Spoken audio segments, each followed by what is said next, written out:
Hello everybody, welcome to the first gameplay video of Styx 1, Master of Shadows. So I want to cover a few little things here before we get into the game. The time to beat on this game is 17 to 22 hours. It's roughly going to take me somewhere probably in between there, I would say, because I do have experience with this game.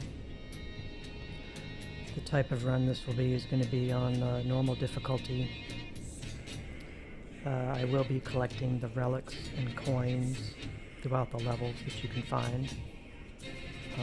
If I have not found all of them at the end of a level, I will be referencing a relic and coin guide to get the rest before heading to the next level, hoping to not hamper the gameplay viewing experience by doing it this way. You can find the links to the relic and coin guides in the description of this video. There's a couple different ways you can go about playing this game. It's a stealth game at heart, but it also has the ability to be played as like an assassination type game in the vein of something like Dishonored, or even in some cases I guess Assassin's Creed, but more along the lines of like Dishonored. Physical combat in this game sucks really bad, and in most cases you're gonna come out on the bad end of the fight if you engage in it, so it's best to avoid combat, and if you do get caught into it, in most cases it's better just to reload a quick save or whatever and try again. So we'll get into the game here. I'll cover controls and things like that once we get into the game, but I wanted to go over I'm going to be doing it in a combination, as far as gameplay wise, a combination of stealth and assassination. I'm not going down one line or the other, because you can choose to, like, I think it's called ghosting or something like that in this game, where meaning you're just a ghost as you play throughout the level. You don't really encounter or try to encounter or interact with anybody as far as killing them or incapacitating them. You just avoid it. I'm not going to be doing that in this playthrough. I'm going to be doing a mix of both. So let me just check my options real quick and make sure everything's still as I have it set to be.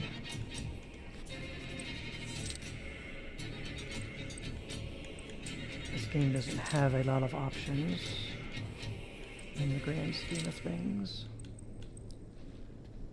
I am bumping my brightness up a couple of ticks just because of the way I have my stuff calibrated.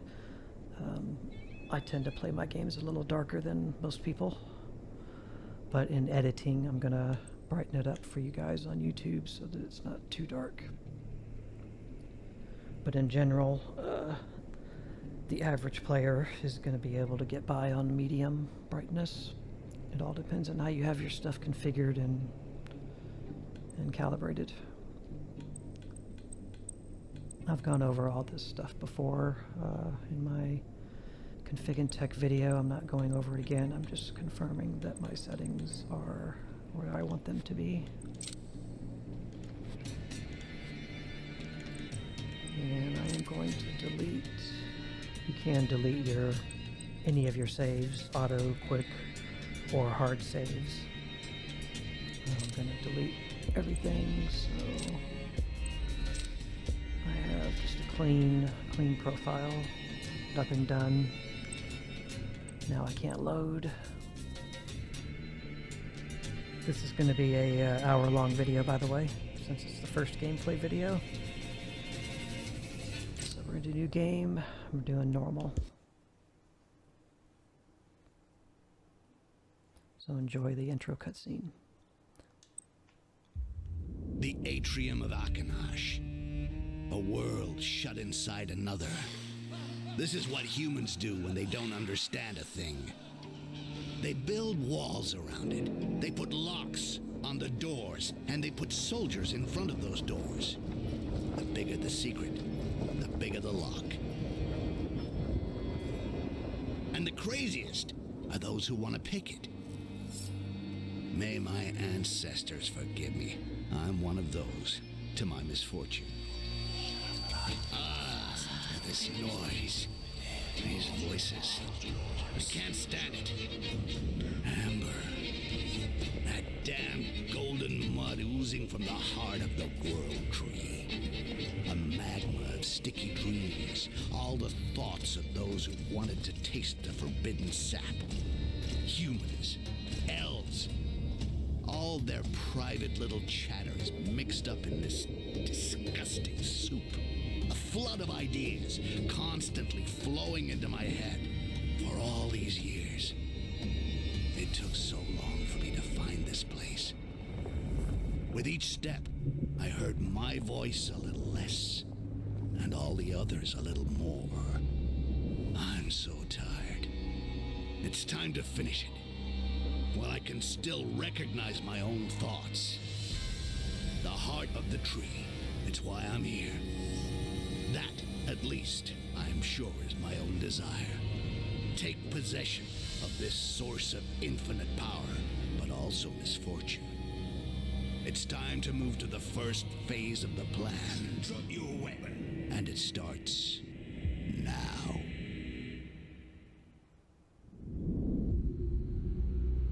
All right, beast. Wake up. Answer when Lord Barnum speaks to you. Who are you? Speak. My name is Styx. There's a surprise. The elves give names to their monsters. Where do you come from? I've never seen anything that looks like you. I am one of a kind. It's the elves who created it, Father. That's obvious. They pulled this runt out of their sticky larvae, and they sent it here to spy on us. Speak. Is it the elves who sent you? Why are you here? Elves. If you only knew. They don't need spies to find out what's going on in this accursed tower. So, you're working for them. What did you come here for? I came for the heart of the tree, of course. I knew it. Those degenerates want to retake the tree and keep their precious amber for themselves. Father, we must bring them to heel while we still have time. Enough, Aaron. I secured this alliance with the elves, and I intend to respect it. For the moment, we need the elves. You know it very well. Rubbish. Oh, yes, you do need the elves. How many of you poor little humans died the last time you tried to extract amber by yourselves, huh? How many? Hundreds? Oh, yes, you do need the elves. But they don't need you. How long do you think you can lock them up in their own world? The amber is theirs. The tree is theirs. The heart of the tree is theirs. And I intend to get my hands on it and take it away from here. They're dying to get their tree back, eh? But they won't do a thing. We have an agreement. An agreement? We don't sign agreements with people who have amber in their veins. You're out of your depth, Mr. Governor. Oh, you've got some nerve. I'm sure you've never even seen the heart of the tree. Oh, but I have seen it. Since I've been holed up in the bowels of the atrium, I can see it night and day, even in my dreams. And every day I say to myself, hey, Rakash, the heart of the tree is over there, almost within reach. And by your life, you're gonna find some way to steal it, because you're not leaving the tower without it.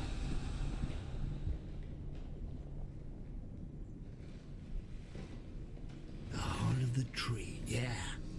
Oh, this headache. What? Where was I?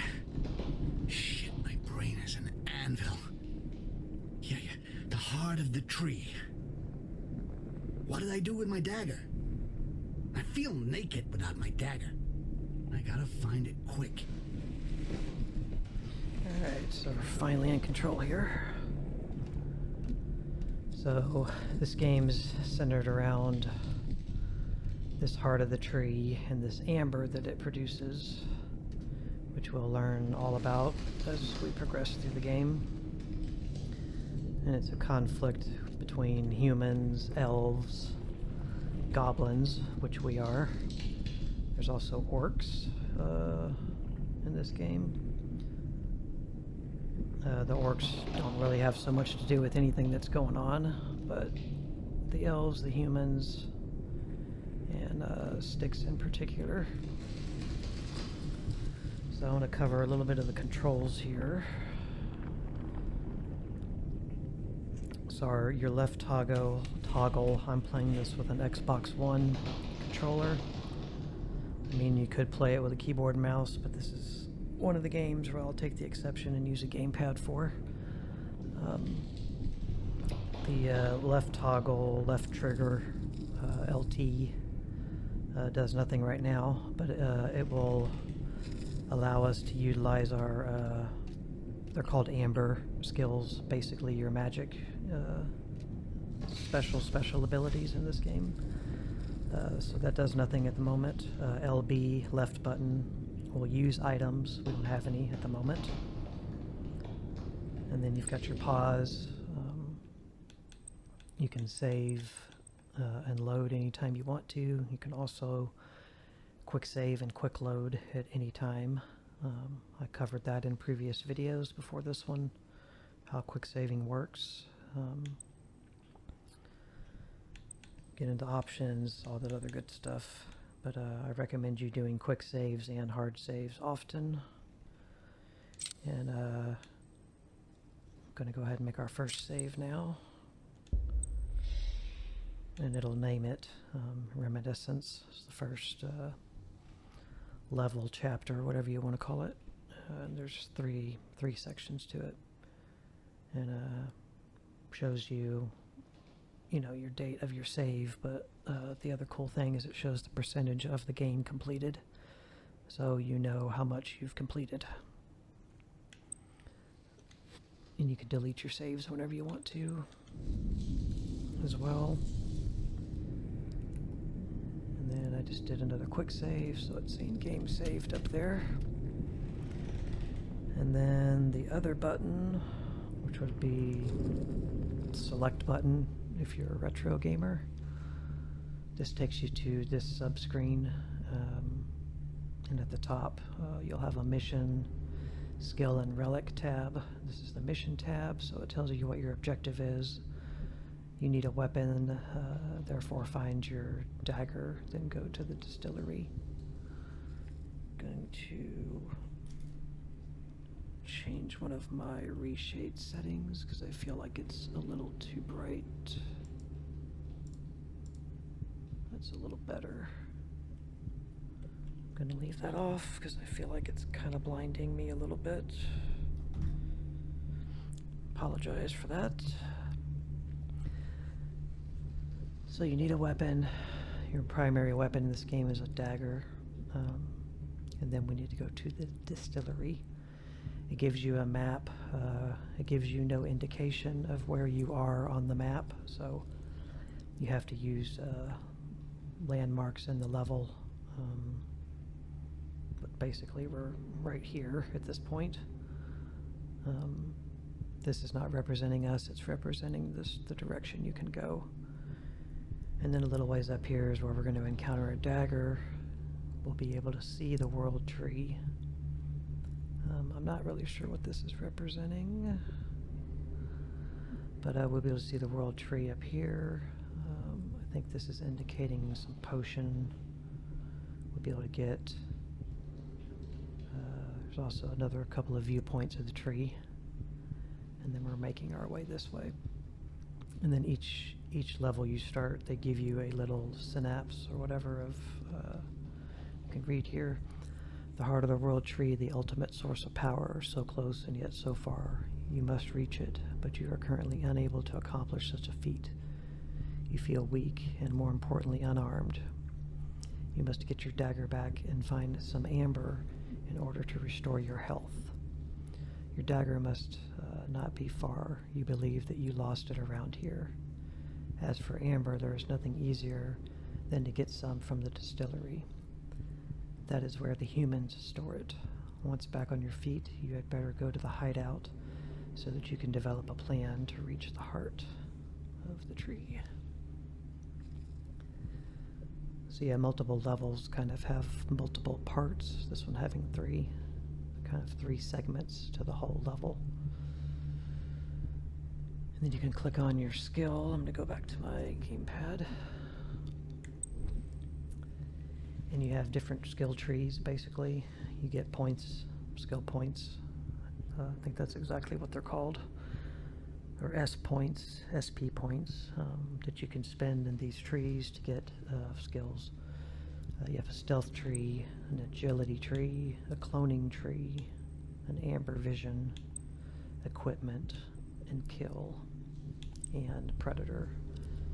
Predator you don't get to access for a good while. That's why it's grayed out in comparison to everything else, because you need a lot of this other stuff before you can even attempt to utilize anything in that tree. Those are like the master skills. And each tree has 4 individual skills up there that you can mess with. So stealth,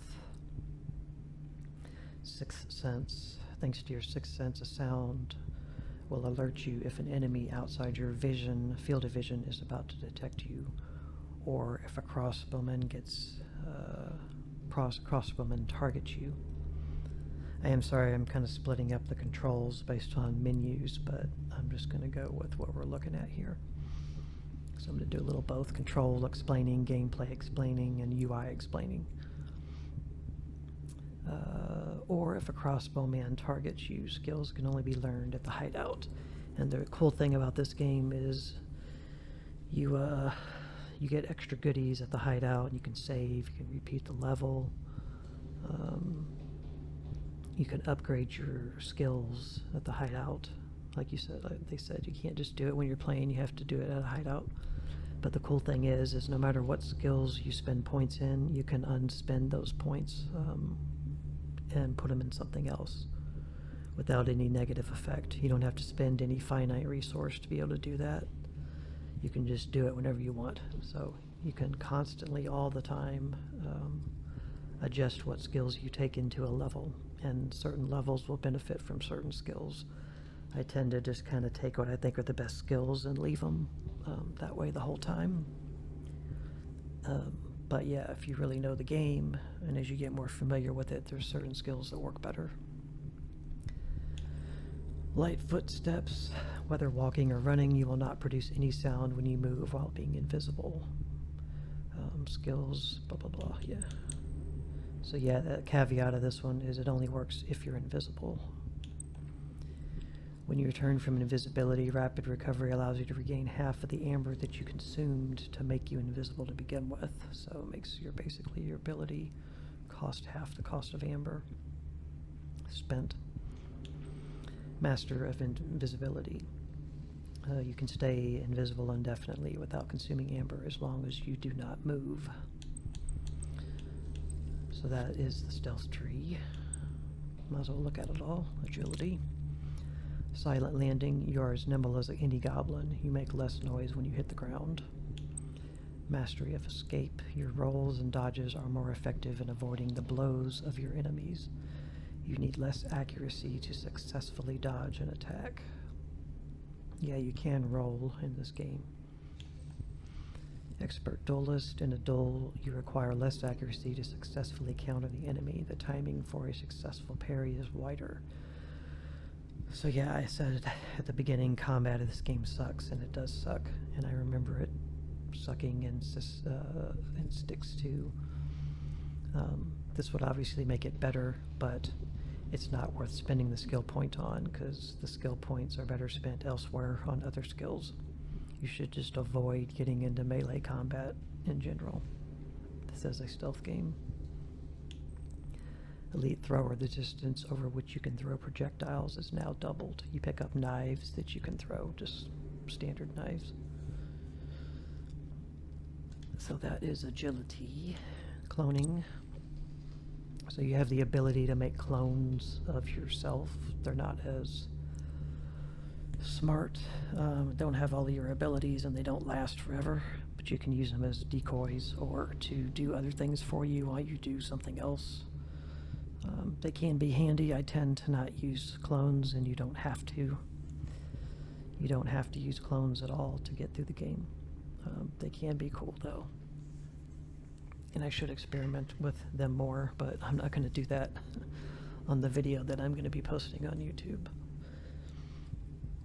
But I would advise to mess with them. I just personally don't really mess with them. Your clones can grab an enemy for a few moments, and you can take advantage to kill them or to simply continue on your way unhindered. Pounce. You can order a clone to lay in wait inside a chest or cupboard and to grab the first enemy that comes within reach in order to eliminate him. That's kind of cool, actually. Superior Smoke Bomb.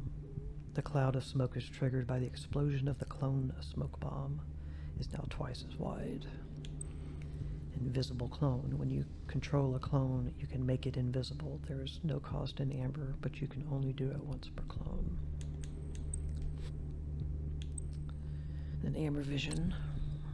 Expert Collector. In Amber Vision, you will find it easier to identify all collectible items in the surroundings. So that is very helpful. Superior Amber Vision. You can use your Amber Vision for twice as long. Piercing Gaze. You perceive more clearly the direction an enemy is facing. Useful when you only make out their silhouette. You know they're there, but you don't know if they're coming towards you or walking away. Awareness. The area of your Amber Vision perception is enlarged by 50%. That's really, really good.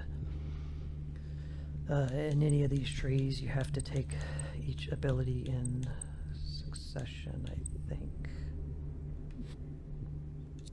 You actually may not have to do that. We'll see. I could be wrong on that. I don't think you do, now that I think about it. But it's like, you know, you may not care if it lasts twice as long, but if you do have to take it, you're going to have to take it to get to this one.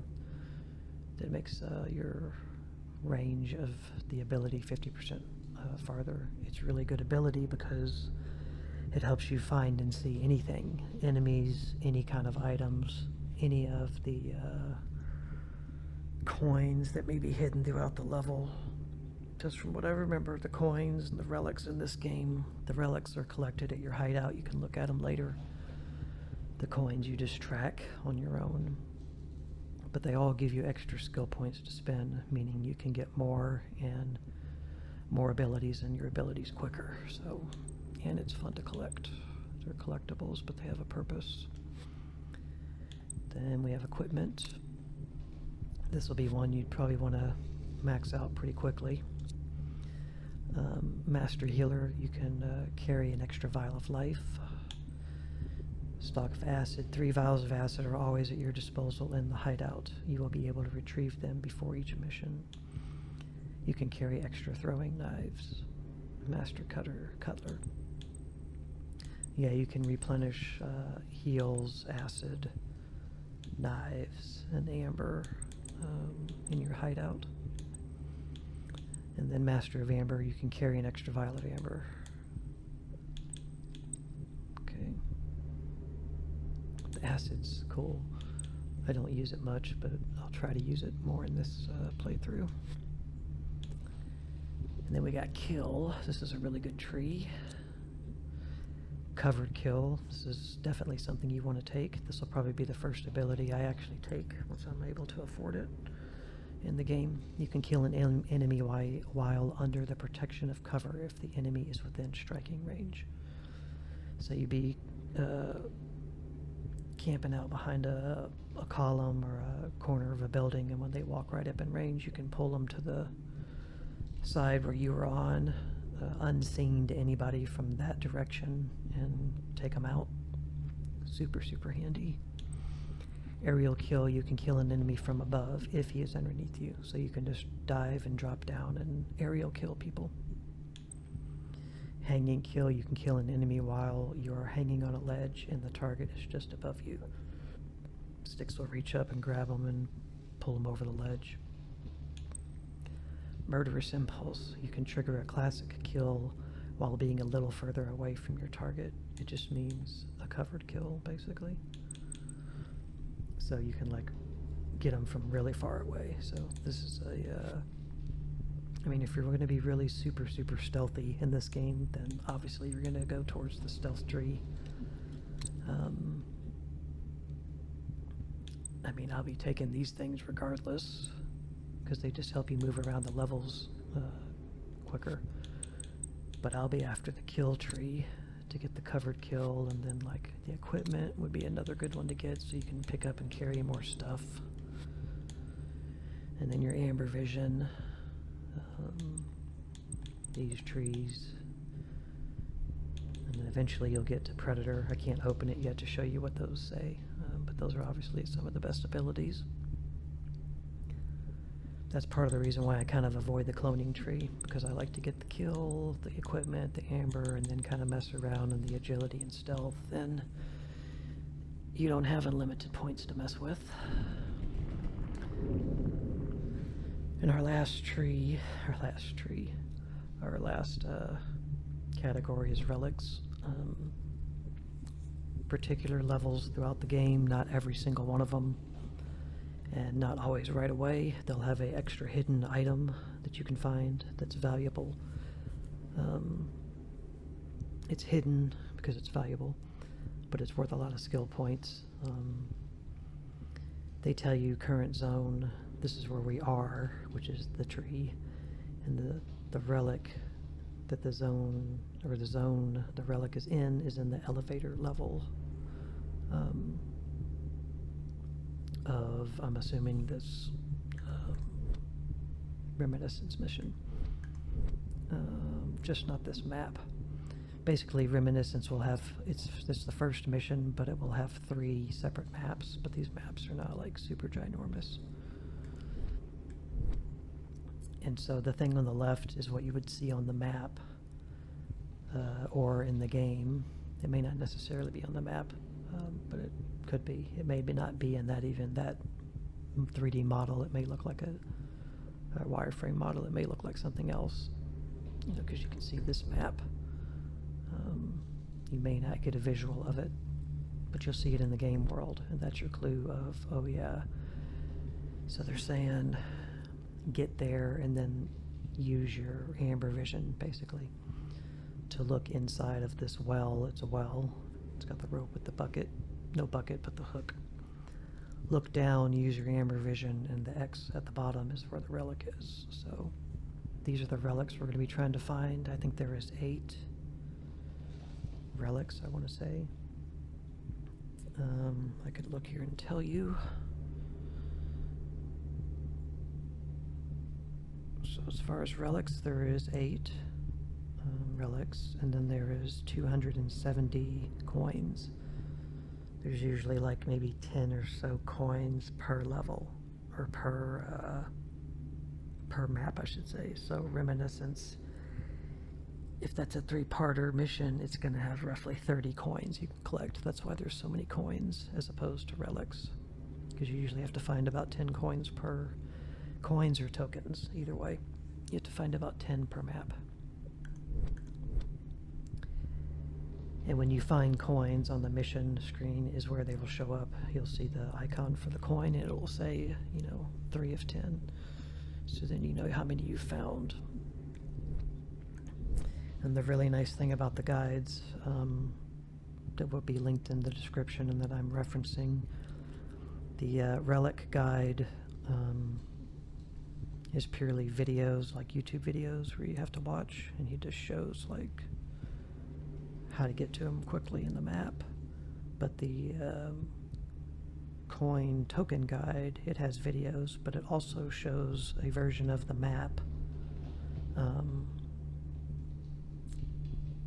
So I'm looking here, it looks like the first Reminiscence, the one we're on, doesn't have any coins.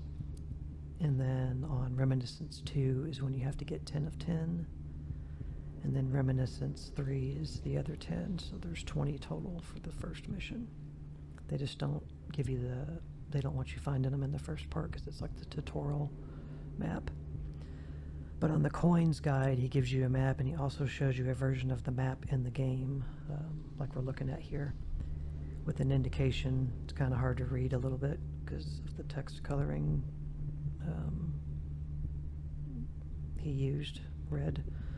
But each coin is numbered, and it shows an arrow pointing to where it is on the map, so make it handy to find those. The relics are not too terrible as long as you remember the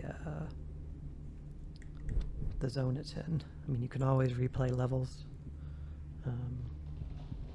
but my goal with the coins and the relics is that I would like to do it as we're on the level. I don't want to come back, and I don't want to save it to the end and have like an extra video or two at the end of the gameplay videos showing you this is how to get all the ones I missed or couldn't find. So I'd like to do it more cohesively. That's why I'm going to reference the guide, so I don't just spend 30 minutes in a video looking for 2 stupid coins that are just hard to find, or I keep walking past. Save you time and save me time. So that covers everything in here. So yeah, just remember to reference, and I'm probably going to miss reading some of these things. I'll try to remember, but I may not remember every time I need to come into this screen, like each time we start a new level, and read it, so we can see what Styx has to say about it, because it's interesting. Okay, so that covers that screen. Of course, your thumbstick, your left thumbstick is going to move you around. The lighter you press it, the slower he'll walk, which is handy. Don't forget you can do that. You don't have to, there's no button to run. It's just, you're either slow walking or you're running. But noise matters in this game because it's a stealth game, so. And then the directional keys, the D-pad. Left and right will cycle through items when we have them, when we've collected them. And you will use those items with the left B. Those are the items you'll use with that keybind. And then if you press and hold the down key, he'll whistle. It's kind of his noisemaker ability to draw attention, to get somebody to come over to him or to just distract him. And you don't press it once, you have to hold it. And then up does absolutely nothing in this game, so up does nothing. Okay, the right side of the controller, basically. Another thing here, the left toggle, I didn't say. Left toggle you hold for amber skills that you can use, but it also is what you use to control your clone. So if you press left toggle and A, that creates a clone or switches to your clone, or switches back to Styx. Left toggle and B will destroy the current clone. You can only have one active. Left toggle and X activates invisibility for you. And then left toggle and Y uses your amber vision or your smoke bomb ability. Right toggle is what you use to hold or to take cover. When you get up against a flat surface, he can hug flat walls. Then when you move with the thumbstick, you either go to the sides, you don't come unstuck from the wall unless you let go of the right toggle. And this is how you peek around corners. I don't really have a corner in here. Here's one. Crouch to pass under obstacles that stand in your way. You can crouch or roll in order to squeeze into tight spaces. And we'll get to that. So when you're on a corner, you do this, and when you press all the way to the right, once you're at the end of that corner, he'll kind of peek around it and give you a little broader view. And if you press Y, he'll stay attached but kind of slip around to the other side. And these are all things you'll become very familiar with when you play the game. And roll, like it just mentioned, is RB or right button. whatever direction he's facing, that's the direction he's going to go. There's no stamina. You can just keep doing it. There is kind of a delay. Just his animation. That's handy for kind of getting away from enemies. You can use it to get through tight areas. The X button is your kill or parry button. So if you were over here, where's that wall? Over here. If you're over here and you were going to kill a dude coming around the corner, then you press X and he would grab him and kill him. Or if you're in melee combat, that's how you parry with your dagger. And it's very pretty tight on the frame time of how many frames of animation you have before to parry it basically successfully. And then the B button is a drop or crouch. So that's jump. Right now I'm crouched, now I'm standing. And you obviously move, walk faster. And if you press that B, then he'll crouch.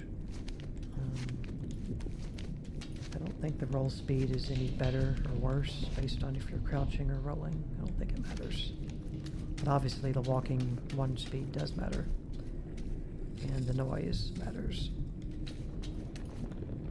And then the A button is your jump button. There's no double jumping, nothing like that. You can grab on stuff and pull yourself up and drop down and whatnot. And then your right stick, you know, controls your camera, lets you look around in all angles. There is a FOV, field of view, adjustments for this game outside of the game that you can do. I've experimented with it. I would basically advise to not screw with it personally. You have to do it through the configuration files of the game. This is an Unreal Engine 3 game, so it's not quite going to have the fidelity of what everybody's used to when they play an Unreal Engine game, because it's going to be an Unreal Engine 4, and games are already going to start being Unreal 5. I think the new Layers of Fear remaster, remake, whatever it is the first horror game made in Unreal Engine 5.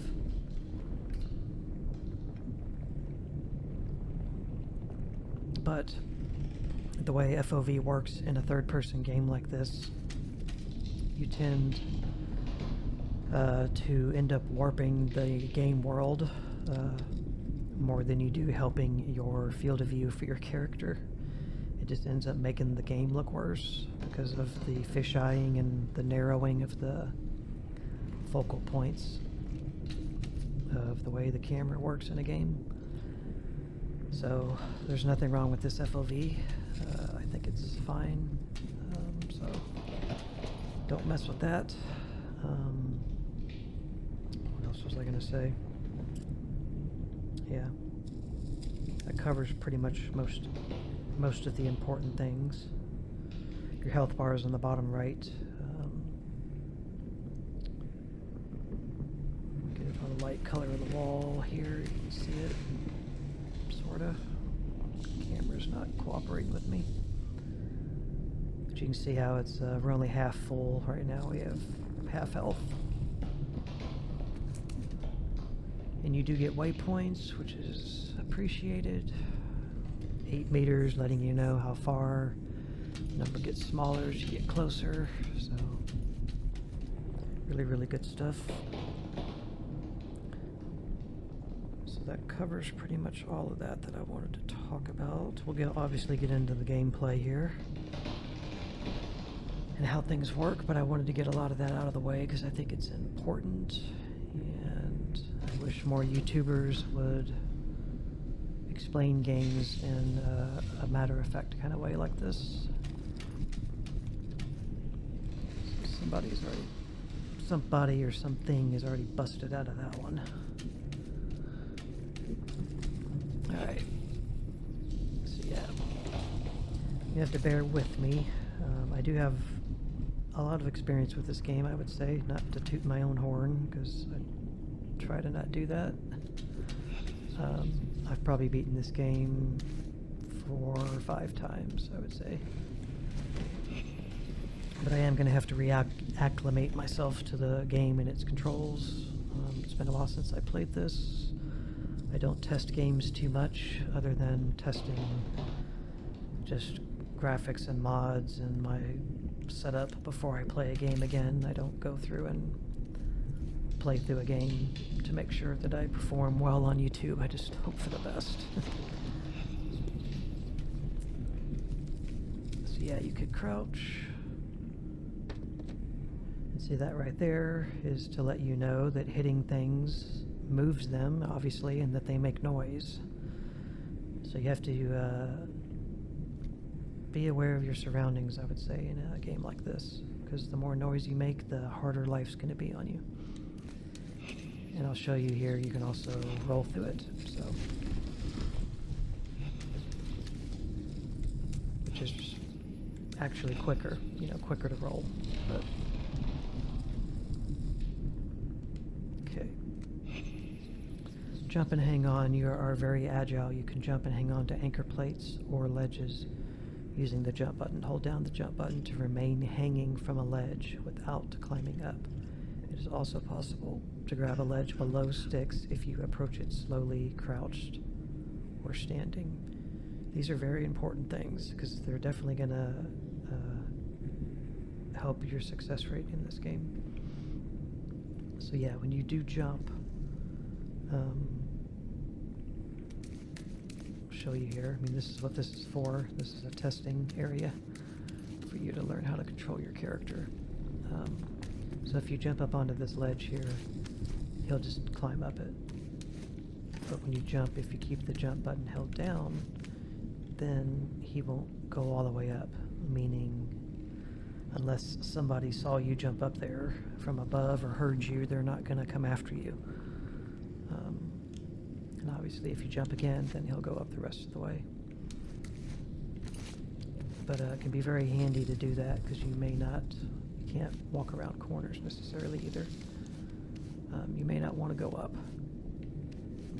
And you can press down on your thumbstick to look below you a little further, to fall. Because if you fall, he'll automatically grab onto a ledge. In some situations, maybe it's when you're doing this.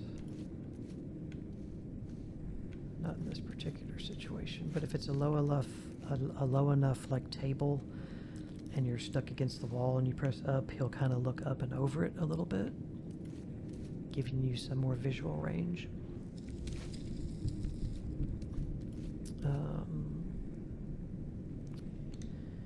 Yeah, so if you just walk real fast off of a ledge, you're just going to go. And obviously, if you roll off of it, you're going to go.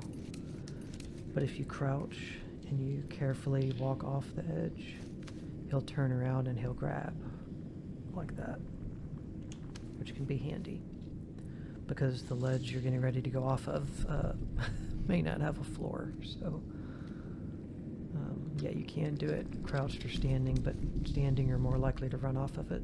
But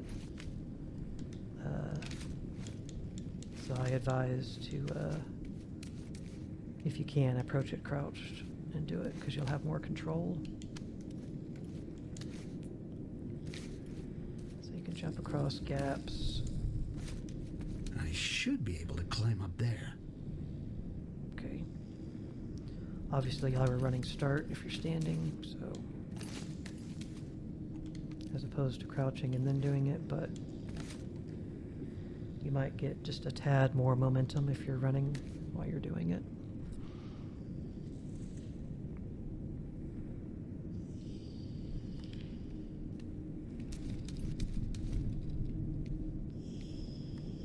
So the game's teaching us, and I'll teach you as we go.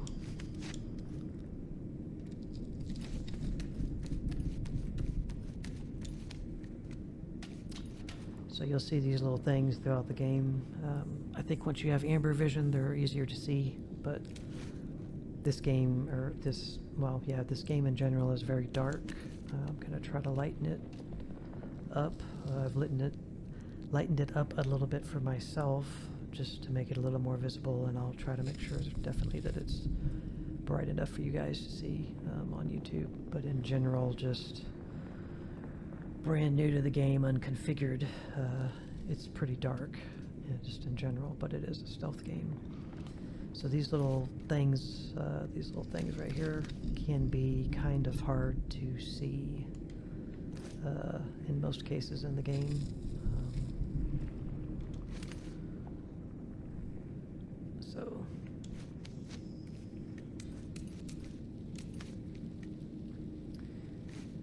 And yeah, I don't know if you've noticed, when you're in darker areas, not that this is much darker than over here, but basically when you're concealed in darkness, Styx arm tattoo will light up,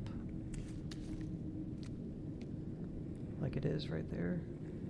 That lets you know that you are in darkness, or you're in a dark enough area that you can't be seen. And when you come out of that area, you'll see right there how it just goes back to his normal skin tone. That means you're in complete visible range. So use that to help you. You also get kind of the black corners on the side of the screen. The vignette, I think is the word. Gets a black vignette around the screen. I wish there was a mod to get rid of that, because the arm tattoo is a good enough visual. I don't like that it does that, because I think it just it takes away from some of your visual range, but it's just an indicator to let you know that you're safe from being seen.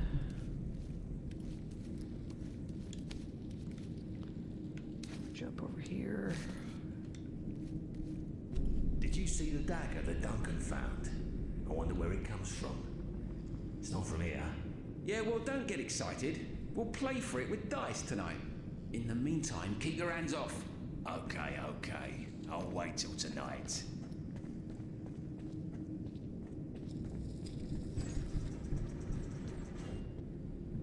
This game's They freaking... must be talking about my dagger. It can't be far away. This game's freaking great, man. I'm gonna look at my options here. I want to see... It's just a big drastic change even between little notches.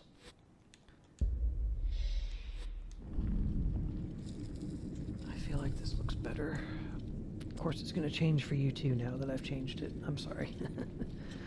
I'll get it set to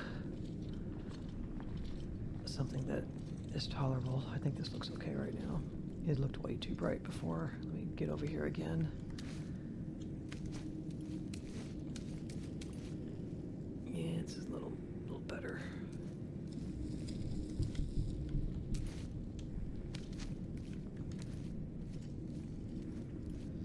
Okay, so we got 2 waypoints here towards the dagger and a vial of life. There's a guard over there. Yeah, this is a underrated game for sure.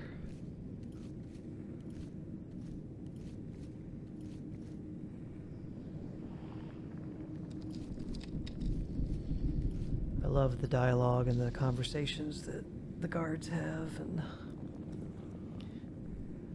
the physics in this game are funny. Sometimes weird stuff happens.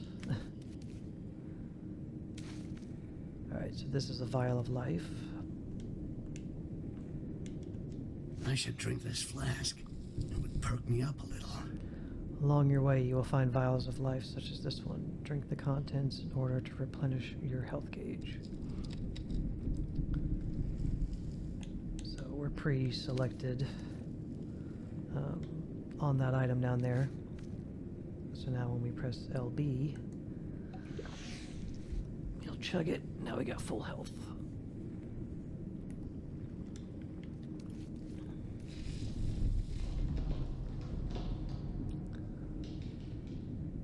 So that looks to be probably right above or right below where we were when we started.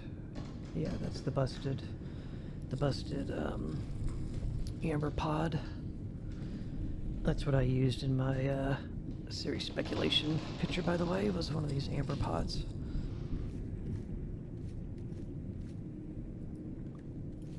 I'm not always going to make it easy on you guys to guess the game that we're going to play.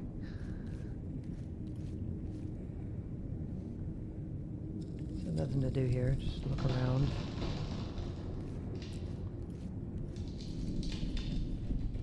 Head this way. Of course, it's locked.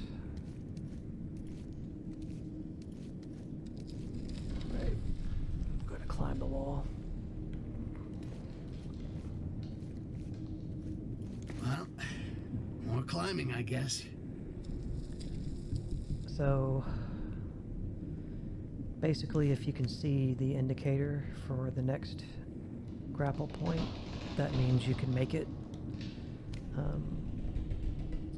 So, without pressing any, it's the left thumbstick. Without pressing anything here, just jumping, he'll jump to the one above. But if you want to go to the one on the right, you have to press to the right, then jump, and then he'll grab it. This is teaching you how to scale walls.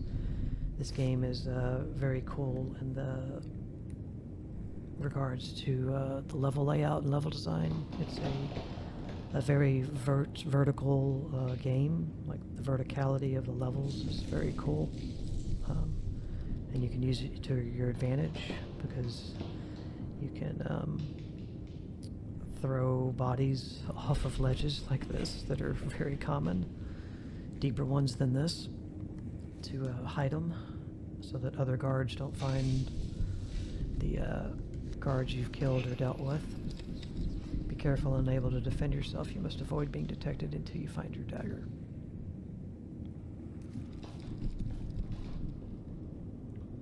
So let's go down here. Don't see one below us. There it is. If you know it's there, you can just drop. I must stay out of sight until I find my dagger. Right. So here's the switch. It's a big lever. I can enable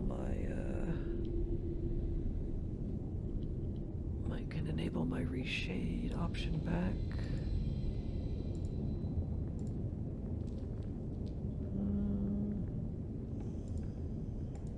Yeah, I think I'll do that for now. You can see this a little better. I don't want to pull it because I'm afraid he'll hear it. But that's what you would use to open the gate up. Let's just stay crouched. They're going to put the broom and bucket in your way, which you don't want to touch. So just walk around it. And just hug the wall, because you can't really do anything with this guy.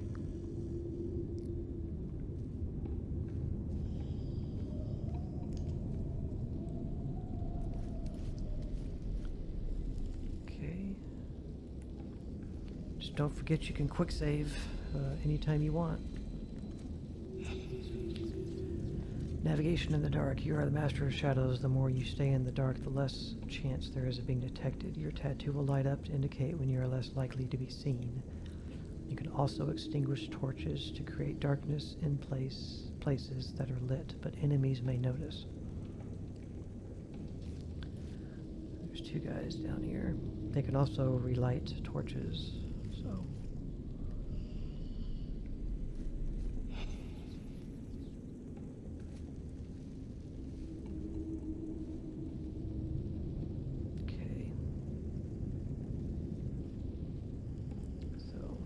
over here. It's hard to see, but it says torch. And if you press Y when you're near it, Always keep to the shadows and walk where it doesn't make too much noise. Avoid running and farting. there you go. He is a master of shadows after all. So now it makes this lit up area darker for us to do our goblin thing. So you can use it as your advantage to get them to come over, because if they see something is unlit, they'll come over and light it, and then you can take that opportunity to take them out.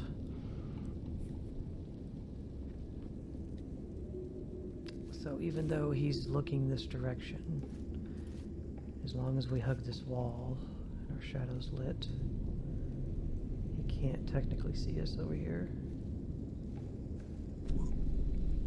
He saw something briefly.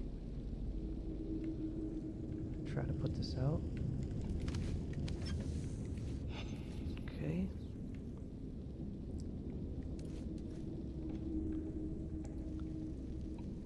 So we obviously can't do anything over there. Just gonna try to be quick and quiet. Right. Towards my dagger. So I can pull this.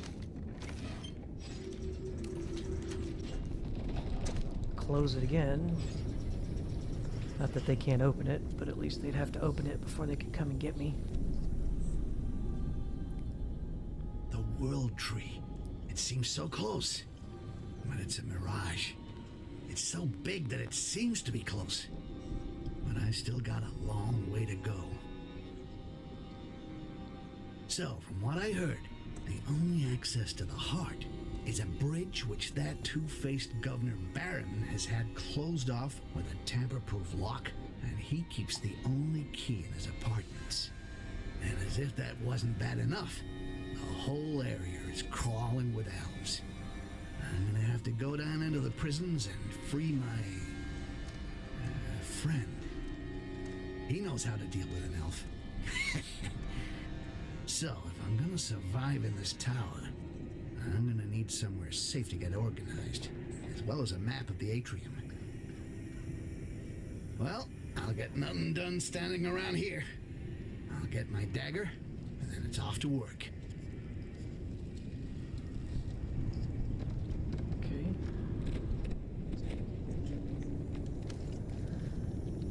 Yeah, I like Styx as a character, because he doesn't give a shit. He makes it known that he doesn't give a shit.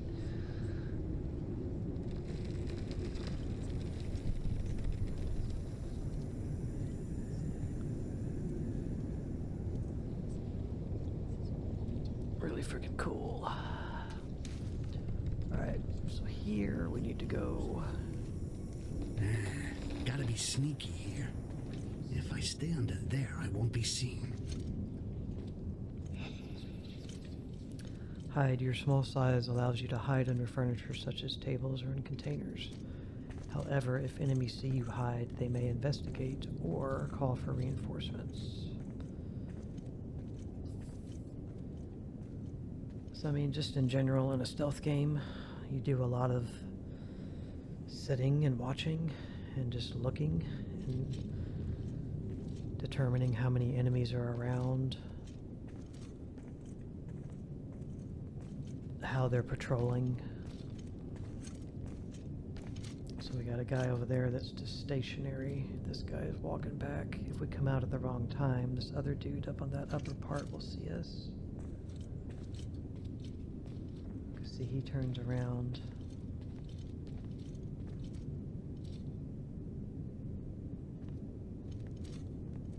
So I'm gonna wait for another cycle.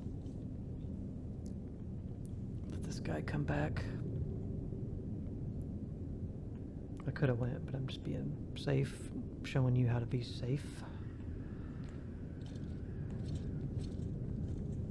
Okay, I can go when this guy turns around again. So just go and don't make noise. Freaking skeleton down here just chilling.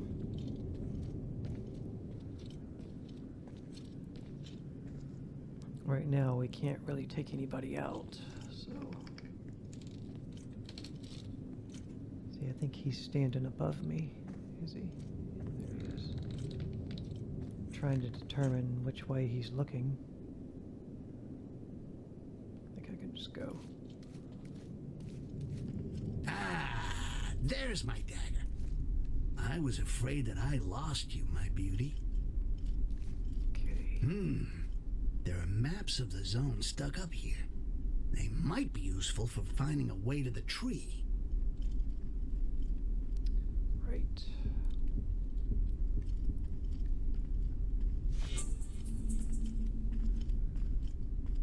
Alright, so we got 20 SP, basically experience points, that we can put towards one of our skills, you know, when we're able to do so. And now we have our cool little dagger. And then we got map, calling it plan, but basically the map. Let's see. We got maps of the area. I'll need more than that to get what I want.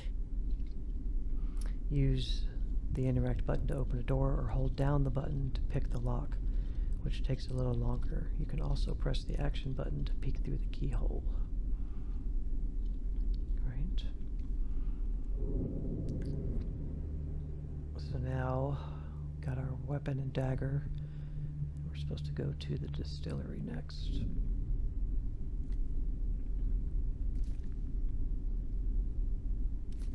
So, if you press X, it'll just peek through and look.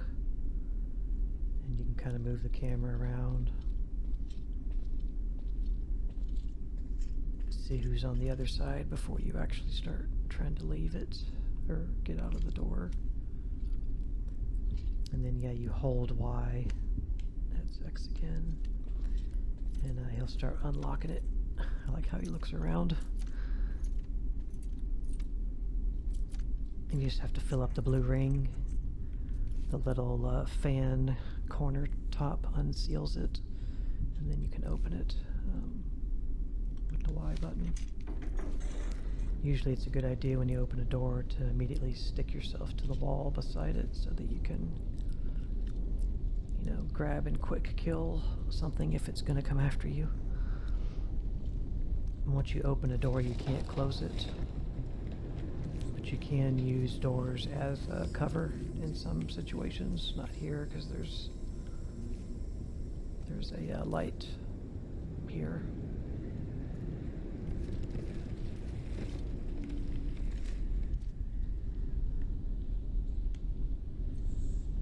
Okay.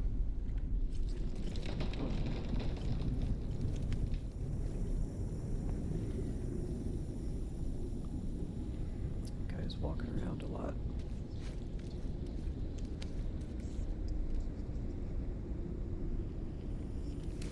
I don't want to be seen. But yeah, this is the world tree. The center kind of focus of the game's story, where Styx wants to get to obtain its power. The elves already have control of it, and the humans are utilizing it in their own way as well, which I won't spoil yet for you guys. Basically, we need to go up and up there, up and over. I'm gonna go ahead and stop the game here, since this is a game where I can just save whenever I feel like it, so that makes it easy to record. So yeah, I hope you guys will enjoy this playthrough, especially if it's a game you've never heard of or never seen. If it's something you are interested in playing, or you're into the stealth genre and you've never played it, I definitely would advise you to go play it yourself and then come back and watch me play it later. But thank you for watching this video. We will see you in the next part where we'll get more into the gameplay. Thank you for watching. Bye.